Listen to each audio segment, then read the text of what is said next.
At the peak of Rome's power, one empire did the impossible. They defeated Rome and then vanished from history. Fast, silent, unstoppable Parthian horse archers struck with deadly precision, shattered Roman legions, and disappeared into the desert winds. Before the Sassanids, before the Silk Road linked east and west, there was a kingdom that ruled from the Euphrates to India. They called themselves the heirs of Cyrus. We call them the Parthians. They invented tactics Rome had no answer for. They turned diplomacy into a weapon sharper than steel. And in their cities, Greek thinkers, Persian priests, and Chinese merchants lived under the same sun. So who were these nomads who rose from the steppe to challenge the greatest superpower of the ancient world? How did they crush the legions of Crassus? This is the empire Rome could never conquer. Before we dive in, let me know down in the comments below where you are joining in from and what time it is for you. It's always amazing to see where our members gather from. Don't forget to like and subscribe to the channel. Our story begins with the Pani, a nomadic Iranian-speaking tribe of the larger Dahai Confederation, moving south from the steppe regions and settling in the province of Parthia, in what is now northeastern Iran. Around 247 BC, a leader named Arsaces I led the Pani in a bold revolt against the declining Seleucid governance of the region. According to legend and tradition, though with some debate, Arsaces seized the satrapy of Parthia, declared himself king, and laid the foundations for the Arsacid dynasty. Why 247 BC? Historians still debate the exact motive for selecting that date as the start of the Arsacid era. But what matters is that from this small foothold, the Parthians would expand widely. In its earliest phase, the Parthian realm was modest, just a northeastern Iranian base under the suzerainty of the Seleucids. But Arsaces and his successors would exploit Seleucid weakness, the shifting balance of power in the Hellenistic world, and their own mobile cavalry traditions to carve out a new empire. Arsaces himself styled his dynasty as successors to the Achaemenids, adopting the title King of Kings, thereby positioning the Parthians not simply as local warlords, but as rightful heirs of Iran's imperial past. By integrating the local Parthian language, adopting Hellenistic cultural forms, Greek was used as a court language for some time, and engaging with the major powers of the era, the Parthians crafted a hybrid identity, neither purely nomadic nor wholly Hellenistic, but something new and adaptable. Thus the stage was set. A rising power, rooted in steppe mobilities, embracing imperial symbols, poised between worlds. The greatest territorial expansion of the Parthian Empire occurred under Mithridates of Parthia. He seized Media, Ecbatana, Babylonia, and Susa, taking advantage of Seleucid crises to push his influence. Mithridates established royal residences multiple places: Seleucia, Ecbatana, Ctesiphon, and his newly founded city of Mithridatkert, where the Arsacid tombs were. Crucially, the Parthians extended eastwards as far as the Indus River in Asia, and westwards to the Euphrates. By the late 2nd century BC, the empire stretched from Central Asia through Iran and Mesopotamia, but expansion was not simply by conquest. Parthian strategy was as much diplomatic and exploitative of client kingdoms and semi-autonomous satraps as it was brute force. Their governance model was deliberately decentralized. The central monarchy retained symbolic and dynastic power, but many regions were governed by local dynasts, client kings, or satraps who minted their own coins and exercised much local autonomy. That decentralization was a strength in one sense. It allowed the Parthians to manage diverse peoples and territories across rugged geography. But it would also prove a weakness in later years, when central control frayed and internal rivalries multiplied. By the time of Mithridates II, the Parthians had become one of the great imperial powers of the ancient Near East, manifestly rivaling Rome and controlling key trade routes between the Mediterranean world and the East. So we see, from a tribal revolt on the Iranian plateau to an empire spanning thousands of kilometers, the Parthians rose fast thanks to strong leadership, adaptable identity, and strategic opportunity. One of the most enduring legacies of the Parthians lies in their martial tradition, especially their mastery of horse archery and mobile cavalry tactics, which would confound heavy infantry formations, such as those deployed by Rome. A hallmark tactic attributed to them is the so-called Parthian shot, a feigned retreat on horseback, followed by a rapid turn to shoot backwards at pursuing enemies, thereby turning the prey into the hunter. This tactic proved devastating against slower, heavily armored infantry. A famous example, the Battle of Carrhae in 53 BC. When Roman general Marcus Licinius Crassus brought 7 legions into Mesopotamia, he was met by the Parthian general Charina with a force of heavy cavalry and thousands of mounted archers. The result? About 20,000 Romans killed. 10,000 captured, one of the worst defeats in Roman military history. The Parthians combined their cavalry with logistics, using camel baggage trains to supply arrows and leveraging terrain, flat plains, riverbeds, to their advantage. Equally important was their ability to exploit the weaknesses of their adversaries. Where Roman infantry expected close combat, the Parthians denied them opportunity. Where heavy formations required time to deploy, the mobile Parthians struck fast. The result was an asymmetric model of warfare long ahead of many contemporaries. Beyond tactics, the Parthian army was also structured around feudal noble cavalry elites, regional levy units, and client-state contingents. The empire lacked a fully centralized, uniform army like Rome's legions, but its decentralized model allowed it to draw on a diverse base of mounted warriors drawn from across its territories.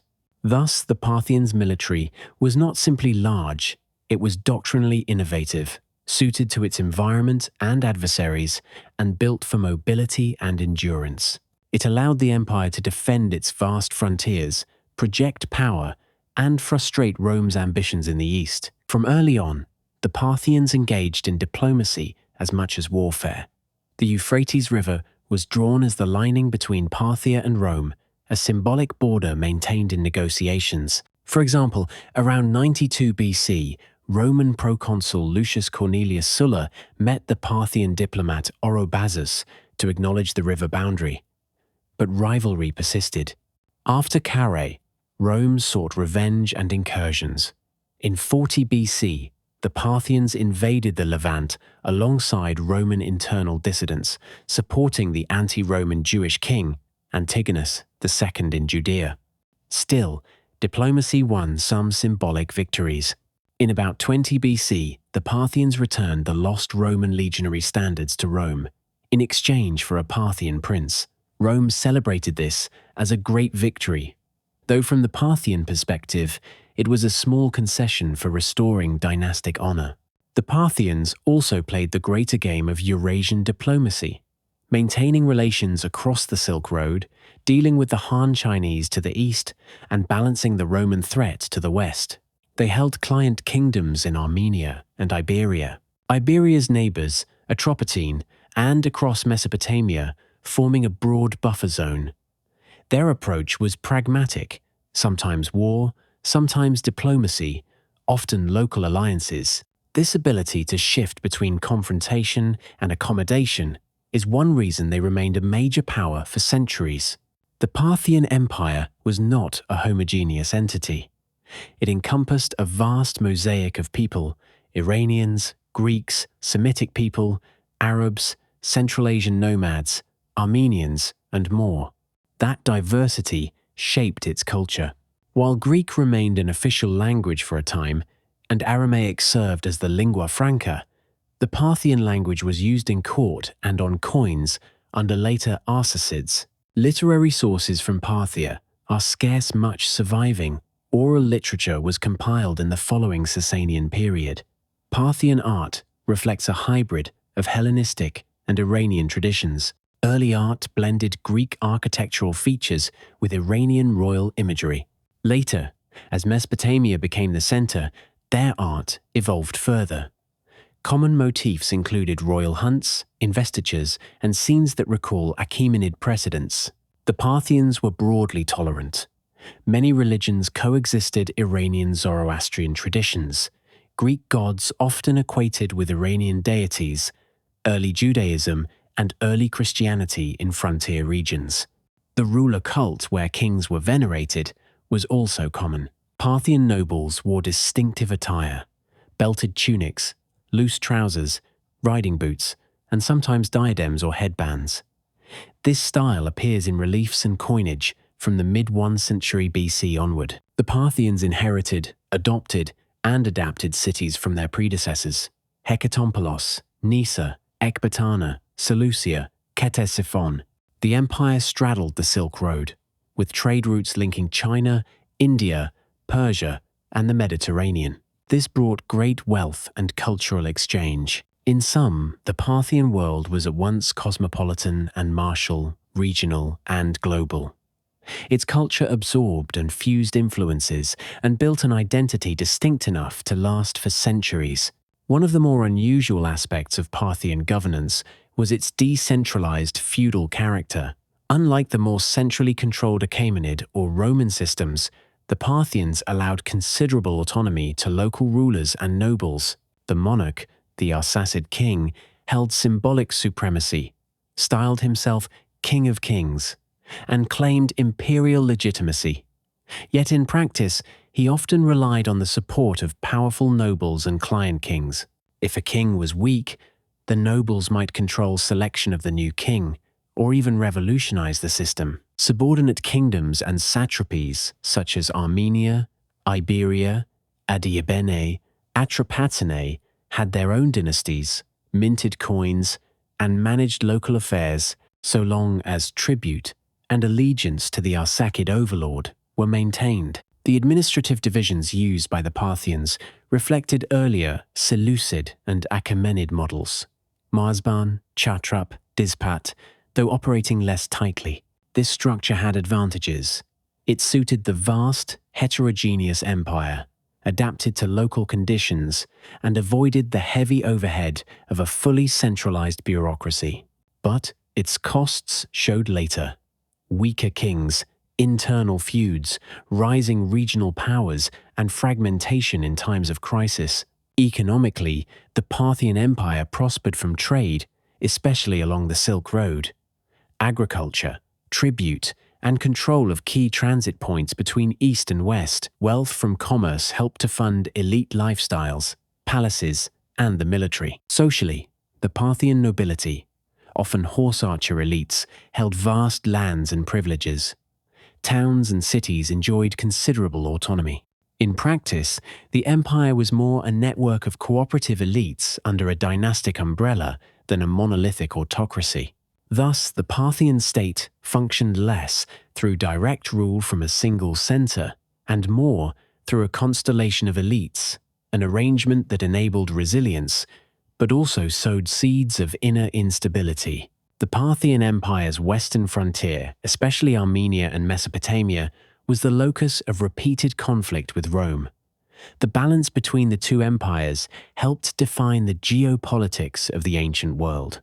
After the defeat of Crassus at Carrhae in 53 BC, Rome would attempt further eastern ambitions. In 40 BC, the Parthians supported Roman insurgents and invaded Syria and the Levant. In the early 2nd century AD, under Emperor Trajan, Rome invaded Mesopotamia, capturing key cities such as Ctesiphon and Seleucia.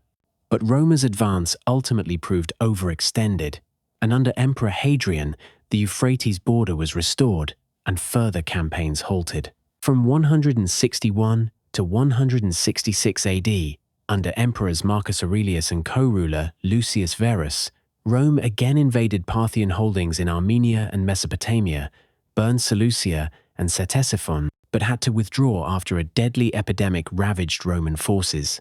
Throughout, the Parthians maintained enough resilience to avoid outright conquest by Rome, and to continue as a major power. Their ability to absorb blows, retreat, regroup, redress alliances, and survive distinguished them from many other states of the time. Meanwhile, the frontier diplomacy extended into client king states and dynastic marriages. Armenia especially became a tug-of-war zone between Parthia and Rome, with each side attempting to install kings favorable to their interests. The Parthians succeeded at times in maintaining their own Armenian client kings, an important strategic buffer. Thus, the Parthian-Roman relationship was not just military but profoundly diplomatic. Through centuries of uneasy stalemate, local wars, treaties, exchange of hostages divided by standards, the two empires shaped each other. The Parthian Empire held a unique geographic position linking the Mediterranean and Near East with the steppes of Central Asia and the rising civilizations of India and China. This corridor of exchange enabled rich cultural interactions. Trade along the Silk Road and its branches brought silk from China, spices and jewels from India, and goods from the Roman world. Control of key routes and cities meant the Parthians were brokers in a cosmic network of commerce. Religious syncretism thrived. Greek deities were equated with Iranian gods. Zeus became Ahura Mazda, Aphrodite became Anahita, and Hermes became Shamash. Local and tribal deities continued alongside empire-wide cults. The royal iconography drew on both Hellenistic and Iranian models, kings in Greek-style diadems, but also riding trousers like the nomads, coins with Greek and Parthian legends, architecture that fused Achaemenid, Hellenistic, and local styles. Moreover, the movement of peoples and ideas meant the Parthian world was hospitable to religious minorities. Jews in Mesopotamia and Armenia, early Christians, Zoroastrians, Buddhists moving from the Silk Road into Iran. That complexity, while fragmentary in the sources, speaks to the Parthian Empire's role as a cosmopolitan crossroads. In sum, the Parthian realm was more than a military buffer. It was a vibrant, pluralistic corridor of commerce, culture, and connectivity between East and West. At its height, the Parthian Empire stretched from the Euphrates in the west to the Indus River in the east, and included parts of modern Iran, Iraq, Turkmenistan, Afghanistan, Pakistan, and beyond. Economically, the empire was vibrant. Trade revenues from the east-west routes, control of Mesopotamian river cities and ports on the Persian Gulf, and access to Central Asian markets all contributed to wealth. The ruling house and nobles invested in cities, palaces, temples, and art.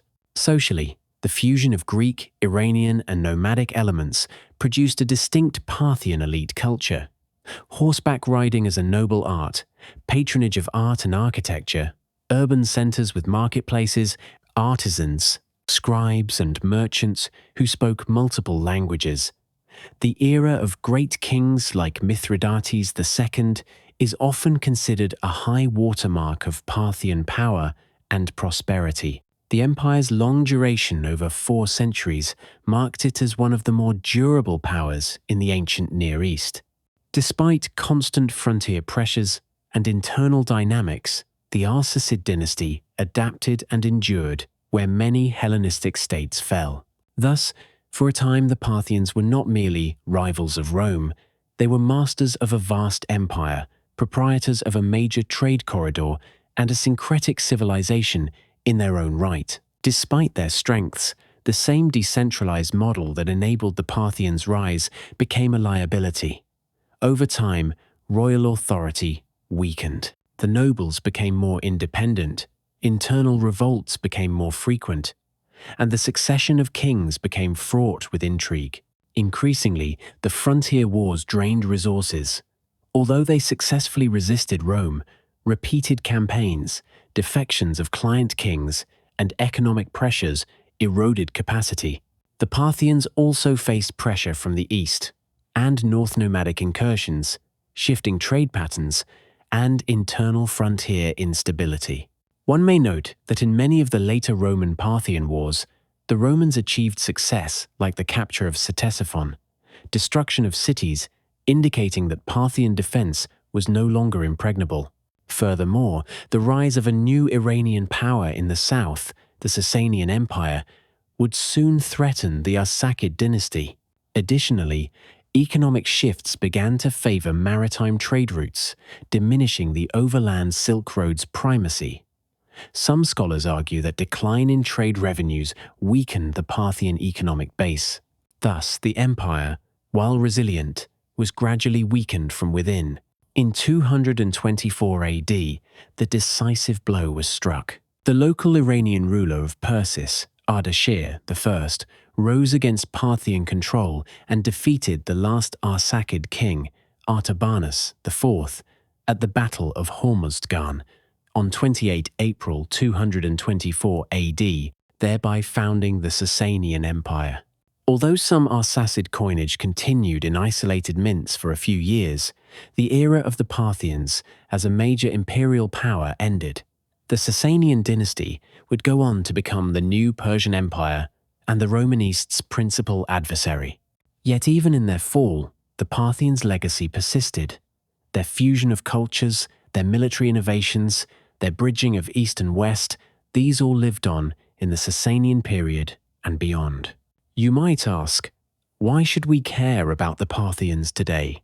Their use of mobile cavalry and horse archery influenced later steppe and mounted armies, including those of Central Asia and even medieval Europe to an extent. They connected the Greek Hellenistic world, the Iranian plateau, Central Asia, India, and China, helping transmit goods, ideas, religions, including Buddhism and early Christianity, technologies, and art. They show an alternative model of empire, less centralized, more federated compared to Rome.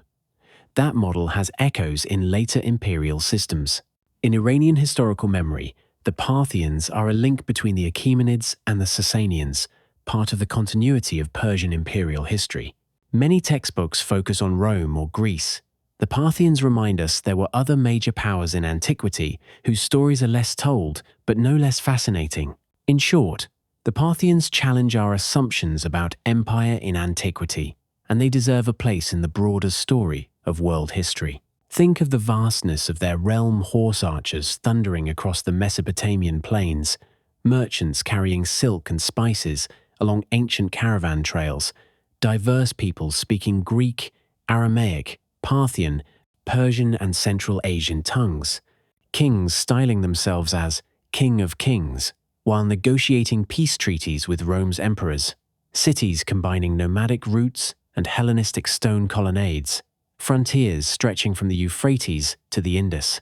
The Parthian Empire was many things: the inheritor of Persia's imperial mantle, the horse archer challengers of Rome, the bridge between East and West, the hybrid civilization built on mobility, trade, diplomacy, and cultural hybridity.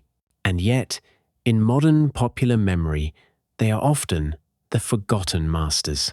As we reflect on them, we might ask, in an age where connectivity, mobility, and pluralism are again defining features of global civilization, what might the Parthians teach us about adaptability, fusion, and resilience? What might their model suggest about how power can be exercised without rigid centralization? How frontier mobility can reshape empires? How cultural diversity can be a strength rather than a liability?